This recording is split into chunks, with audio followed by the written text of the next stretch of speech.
और महाराज सास से तो डर लगता भी। अच्छा, सास का मतलब आप जानते क्या होता है? जानते हो सास का मतलब क्या होता है? बताओ,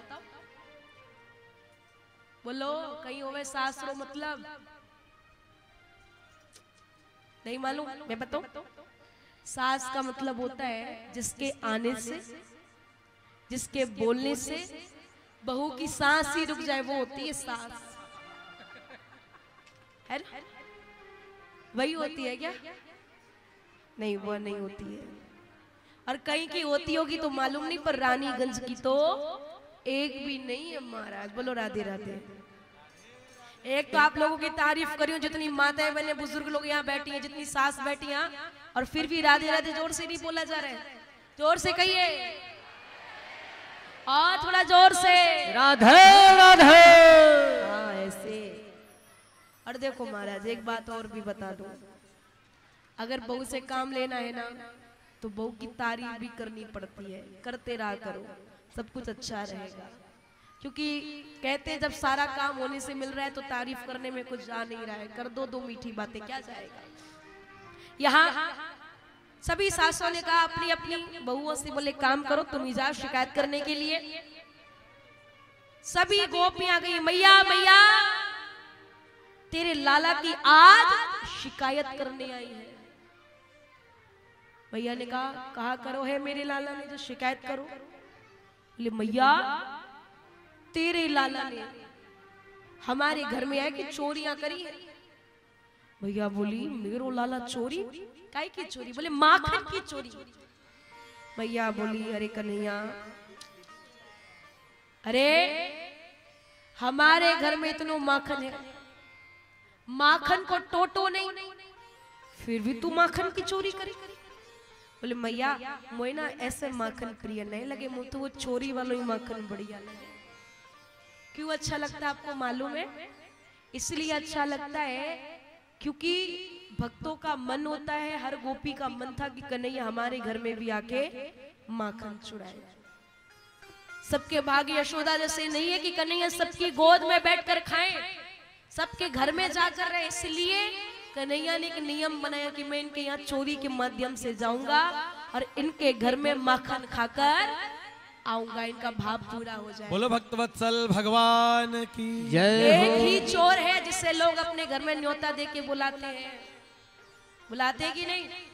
आजकल कोई चोरों को न्योता दे के बुलाता है क्या?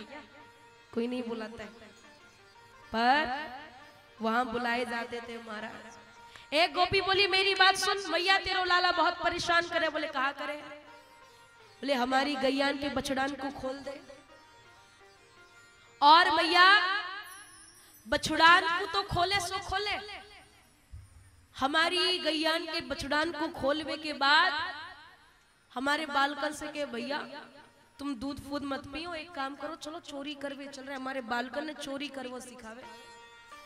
और मैया देख तेरा लाला है ना, एक दिन की बात बताऊं, मेरे घर में सत्यनारायण भगवान की कथा करवाई मैंने, तो मैं पंजीरी भोग बना रही थी। पंजीरी माने जानते हो आप लोग क्या होता है? बताओ, जोर से बोला करो। कसार जानते हो? कसार जो आटे को भूनकर पंजीरी बनाती है जिसमें मीठा इत्यादि डालकर, तो गोपी भी वही बना रही थी। कन्हैया आए, भाई गोपी मुझे भी थोड़ा सा दे दे, भूख लगी है। गोपी कहती है लाला पहले जय जय बाबा होगी बाद में मिलेगी, तू यहाँ से जा। बोले नहीं अभी दे, अभी ला। अब तो महाराज गोपी ने फटकार के भगा दिया। कन्हैया बोले अब तू देखियो, मैं तो ये बताऊं। कन्हैया गए, कहीं से वो कुत्ता के जो पिल्ले होते हैं ना उनको पकड़ के लिया है। अब उनसे कोई कुर कुर कुर कुर कहे तो महाराज बहुत दौड़े दौड़े आते हैं। कन्हैया भी ऐसे कुर कुर कुर कुर आओ आओ आओ, अब ले आए कुत्ताओं के पिल्ले, लाकर उस गोपी के घर में बिठा दिए। अब गोपी से कह रहे सखी, अरे गोपी, अरे भाभी तू तो यहाँ पंजीरी भूज रही है, वहां देख तेरे घर में सत्यनारायण भगवान प्रकट हो गए। गोपी कहे कन्हैया कह रहा है तो शायद हो ही गए होंगे महाराज। अब गोपी तोड़ती भागती कसार को छोड़ कर गई और वहां देखा तो वो कुत्ता के पिल्ला बैठे हैं। और महाराज एक दूसरे के ऊपर भोकम भोग लगे पड़े। गोपी बोली कन्हैया तू ऐसे नहीं मानेगा, भाग यहाँ से। कन्हैया बोली जब पंजीरी नहीं देवेंगी तो ऐसे ही करूं। गोपी ने अलग से पंजीरी दी, बोली देवता माफ कर, भाग यहाँ से। कन्हैया बोले अब कभी ऐसे मत कहियो मुझसे, नहीं तो तू अभी तो देख कुत्ता के पिल्ला लाया हूं, आगे तो और कछु भी लेके आ सकूं मैं, मेरा नाम कन्हैया है। गोपी कहती लाला अब नहीं करूंगी, माफ कर। एक सखी बोली मैया देख, एक दिन मैं और ये सो रहे थे।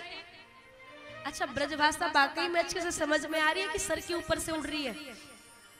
हाँ आ रही है ना।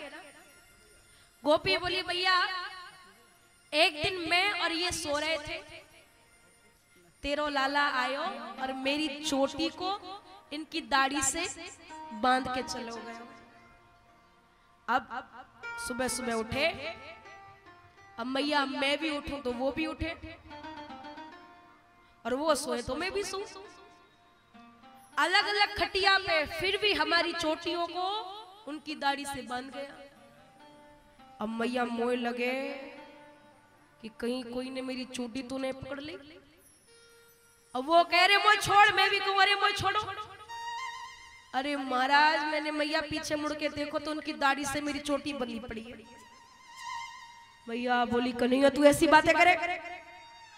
कन्हैया बोली मैया जब ये मुझे दिन में परेशान करें तो मैंने रात को परेशान करूं, मैं माखन ही नहीं खिला मैं तो कहा करूं।